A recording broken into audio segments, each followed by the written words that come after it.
Have you ever felt like you're just a background character in someone else's story? That's exactly how Allara felt.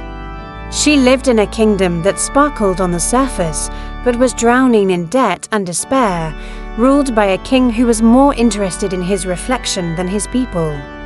Allara wasn't a princess or a knight, she was a librarian, a keeper of stories, spending her days surrounded by tales of heroes and magic that felt a million miles away from her reality.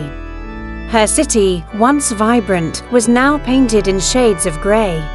The grand fountains were dry, the market stalls were half empty, and the people's faces were etched with worry. The king, obsessed with building extravagant, useless monuments to himself, had taxed the kingdom into poverty. Laughter was a forgotten currency.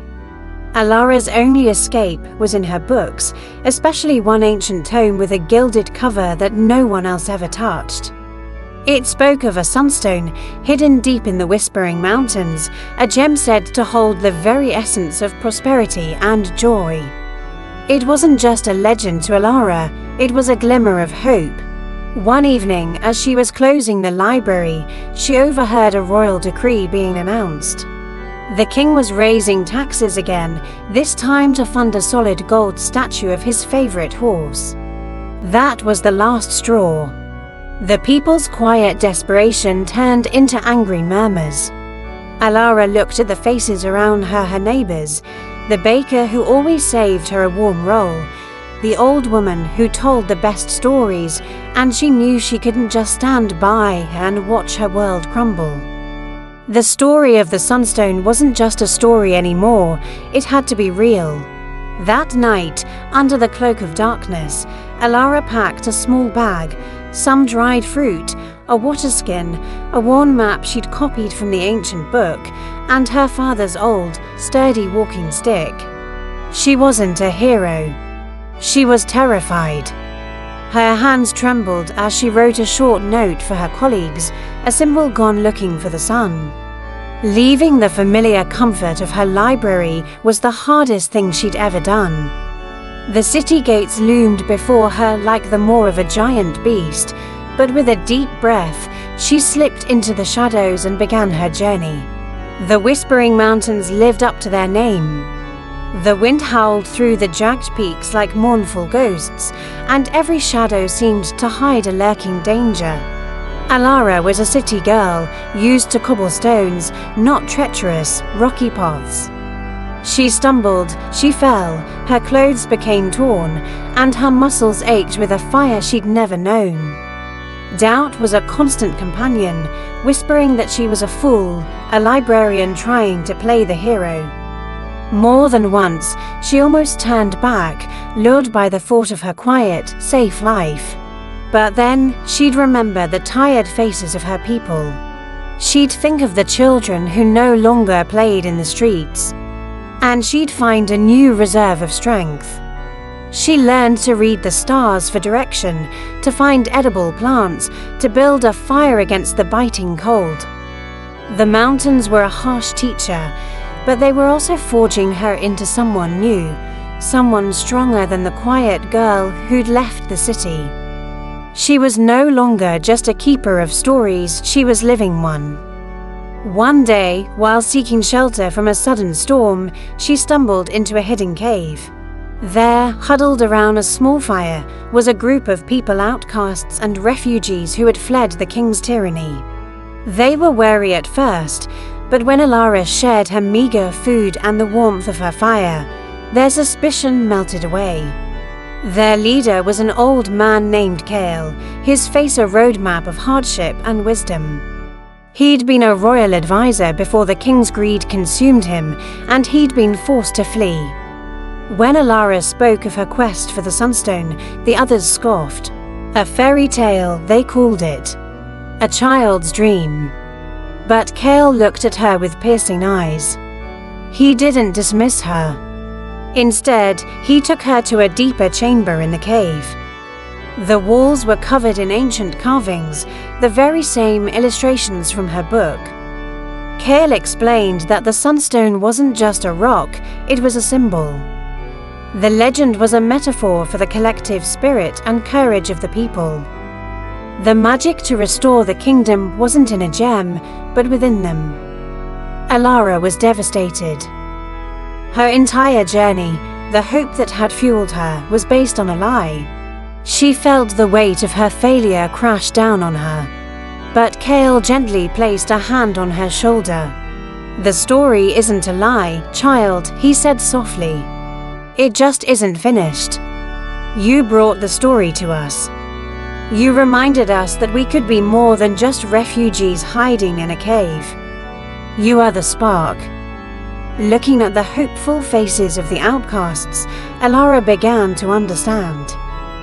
The Sunstone wasn't an object to be found, it was a movement to be built. Together, they started to plan. It wasn't about a magical solution anymore, it was about strategy and courage. Cal's knowledge of the palace, combined with the skills of the other outcasts' blacksmiths, farmers, soldiers, and fueled by Allara's unyielding spirit, created a new kind of power. They sent messengers, not with swords, but with stories of hope, of a librarian who dared to challenge the darkness, of a community forming in the mountains, ready to fight for a better future. The stories spread like wildfire through the downtrodden kingdom. The tale of the Sunstone Seeker gave people something they hadn't had in years: hope. Small acts of defiance began to ripple through the city. A baker accidentally gave away extra bread. A guard forgot to lock a gate. The king in his gilded palace was oblivious. He was too busy admiring his statues to notice the silent revolution brewing right under his nose. He heard whispers of the Sunstone Seeker but dismissed them as peasant fantasies. The day of the unveiling of the golden horse statue arrived. The king had ordered the entire city to gather in the main square to witness his glorious achievement. It was the moment Allara and her new friends had been waiting for. As the king stood on a balcony, ready to give his speech, Allara, no longer hiding in shadows, stepped onto a humble cart in the middle of the crowd. She didn't have a crown or a scepter, just her father's walking stick and a voice that rang with newfound confidence. She didn't speak of overthrowing the king. She spoke of the Sunstone. She told them the story Cal had told her, that the Sunstone wasn't a gem, but the light inside each of them. It was their courage, their kindness, their unity. It was the baker's generosity, the farmer's resilience, the storyteller's hope. As she spoke, the people started to look at each other, really look, for the first time in years. They saw not just weary strangers, but fellow souls yearning for the same thing: a home worth living in. The king, enraged at being upstaged, ordered his guards to arrest her. But something incredible happened. The crowd didn't part. Instead, they formed a wall of bodies around Allara's cart. The guards, seeing their own families and friends in the crowd, hesitated. Their loyalty to the king wavered in the face of the people's united will. The king, powerless and alone on his balcony, watched as his authority crumbled, not with a clash of swords, but with the quiet, powerful defiance of a united people. The kingdom was transformed, not by magic, but by a change of heart. The golden statue was melted down, the gold used to buy food and seed for the empty fields. The people, led by a council that included Allara and Kale, began to rebuild their home, not with stone and mortar, but with cooperation and shared purpose.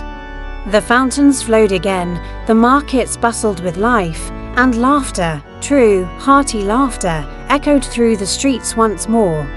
Allara went back to the library, but she wasn't the same quiet girl who had left. She was a leader, a hero, a living story. She realized that real power doesn't come from crowns or castles, but from the courage to believe in something better and the strength to inspire others to believe it too. The greatest stories aren't the ones we read in books, they are the ones we choose to live. Her story, the story of the Sunstone Seeker, became the kingdom's new favorite tale, a reminder that even in the darkest of times, one small spark of hope in the heart of one ordinary person can be enough to bring back the sun. Thank you for watching, and don't forget to praise the light you find in yourself and in others.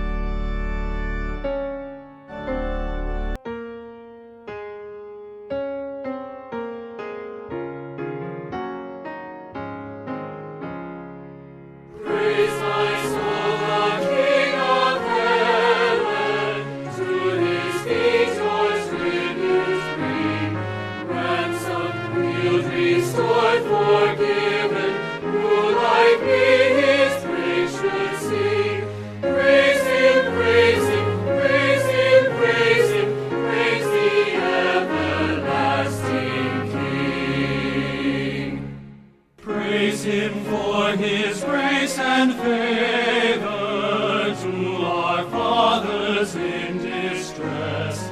Praise him still the same forever, slow to chide and swift to bless. Praise him, praise him, praise him, praise him, glorious in his faithfulness. Father, like he turns and spares us, while our feeble frame he knows. In his hands he gently bears us, rescues us from all our foes. Praise him, praise him, praise him, praise him, widely as his mercy goes. Frail as summer's flowers we flourish, blows the wind and it is gone.